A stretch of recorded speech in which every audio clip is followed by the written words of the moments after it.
హైడ్రా పేరుతో ప్రభుత్వం నిరుపేదల ఇళ్లను కూల్చితే ఊరుకోబోమని మాజీ మంత్రి బీఆర్ఎస్ ఎమ్మెల్యే హరీష్ రావు వ్యాఖ్యానించారు. హైదరాబాద్ మహానగరంలో చెరువుల సంరక్షణ పేరుతో హైడ్రా విధ్వంసం సృష్టిస్తుందని ఆరోపించారు. అన్ని అనుమతులు ఉన్నప్పటికీ కక్షపూరితంగా ప్రభుత్వం నిరుపేదల ఇళ్లను బుల్డోజర్లతో నేలమట్టం చేస్తున్నారని మండిపడ్డారు. పేదల ఇళ్లను కూల్చితే బీఆర్ఎస్ పార్టీ ఎట్టి పరిస్థితుల్లో ఊరుకోదని హెచ్చరించారు. మహబూబాబాద్ జిల్లా తొర్రూరులో రైతులు చేపట్టిన ధర్నాలో మాజీ మంత్రి హరీష్ రావు పాల్గొని సంఘీభావం ప్రకటించారు. ఈ సందర్భంగా ఆయన మాట్లాడుతూ ఎన్నికల్లో ఇచ్చిన హామీ మేరకు రాష్ట్ర వ్యాప్తంగా రైతు రుణమాఫీని బేషరతుగా అమలు చేయాలని డిమాండ్ చేశారు. ఉపాధి హామీ పథకాన్ని వ్యవసాయానికి అనుసంధానం చేస్తారని చెప్పిన మాటలు ఏమయ్యాయని ప్రశ్నించారు. కాంగ్రెస్ పార్టీ ఇచ్చిన రైతు డిక్లరేషన్లో ఏ ఒక్క హామీ అమలు కాలేదని ఎద్దేవా చేశారు.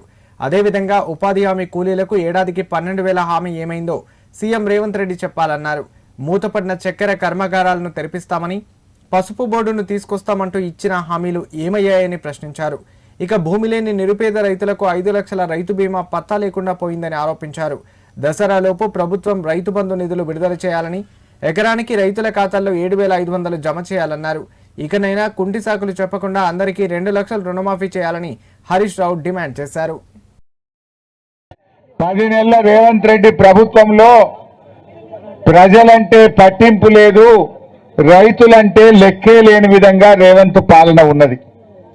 మీరే చూశారు ఏం మాట్లాడిండు. మొదటి రోజే రైతు రుణమాఫీ చేస్తా అన్నాడు.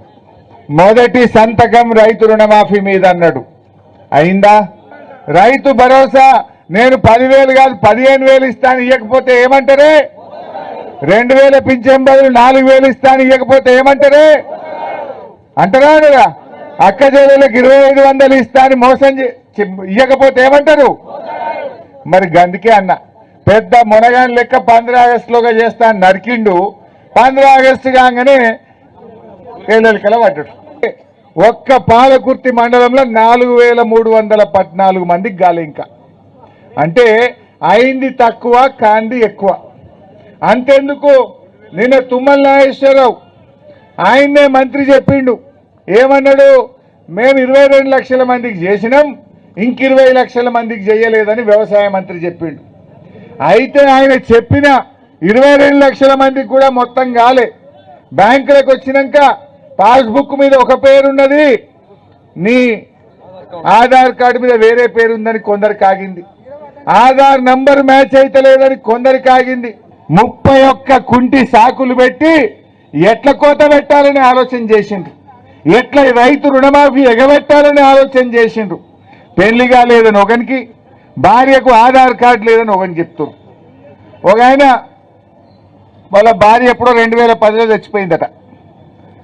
ఈయనకు రైతు రుణమాఫీ ఆగింది. ఎందుకు ఏమైనా అడిగితే నీ భార్య ఆధార్ కార్డు తీపో అన్నారట.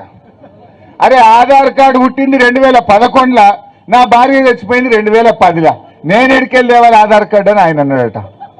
అంటే ఇవన్నీ తలతిక్క పనులు, ఎగబెట్టే పనులు, మోసం చేసే పనులు.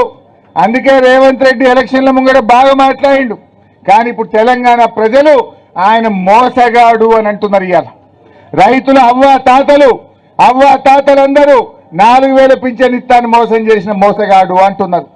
రాష్ట్రంలో ఉండే అక్క చెల్లెళ్ళు నెలకు 2,500 ఇస్తాని మోసం చేసిన మోసగాడు అని పిలుస్తున్నారు.